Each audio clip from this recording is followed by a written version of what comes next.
C'est ça le produit. Ça, messieurs, dames, c'est l'avenir de demain, tout ça.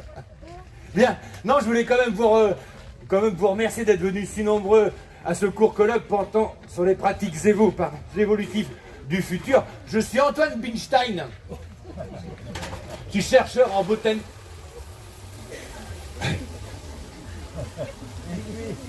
En botanique à Terra Botanica. Voilà, j'ai fait l'école angevine de recherche en phytobiologie avec laquelle j'ai reçu un diplôme, un DMRA, un diplôme des métiers en recherche agricoles. Et donc, ben voilà, je suis devenu scientifique. Alors de quoi allons-nous parler durant le prochain quart d'heure? Eh bien de comment va-t-on et comment peut-on nourrir la... Oups, bon, c'est pas grave. Comment nourrir la planète durant les 20 prochaines années. Même si je pense avoir trouvé la solution, la question reste posée. Voilà, non, parce que de nos jours, on va pas se mentir, hein, cuisiner prend du temps. Hein, on préfère sortir du congélateur un petit plat qu'on va mettre dans le micro-ondes et après qu'on va réchauffer justement pour pouvoir l'ingurgiter en moins de 3 minutes. Je vous mens pas, non? Oui, un petit peu quand même. Hein. Pourtant, nous préférons tous, c'est les bons légumes du jardin. Hein. Une tomate artisanale, c'est quand même autre chose, non? Encore faut-il avoir le temps de jardiner. C'est pas encore rempli. On va justement faire un petit sondage, tiens, rapidement, vous êtes nombreux.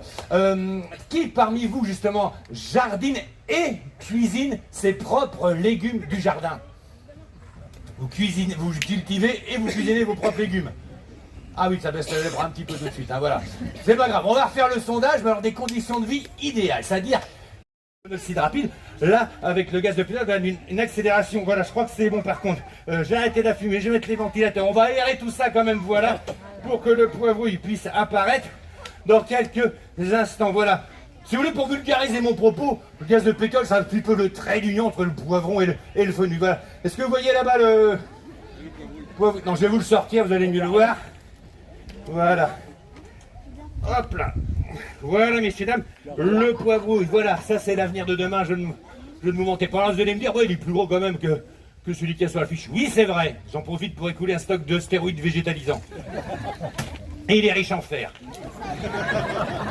Et bien voilà, messieurs, dames, maintenant qu'on sait comment faire pousser rapidement des légumes et intelligemment, j'ai envie de dire, il ne me reste plus qu'à trouver des investisseurs et à foncer à Bruxelles. Non, personne ne veut mettre des billes là-dedans dans le projet? Monsieur Rioux? Oui, hein, on va en reparler après, vous inquiétez pas. Voilà. En tout cas, voilà, en attendant, sachez que si vous voulez déguster de la soupe de poivron, vous demandez au stand, ils en ont encore en stock, et même de la glace, apparemment des sorbets qui sont sortis depuis le 15 août, vous n'hésitez pas à demander. Pour ma part, je pourrais vous retrouver, c'est à la fermeture du parc, hein, je serai à l'extérieur à dédicacer mon livre, L'avenir du jardinage.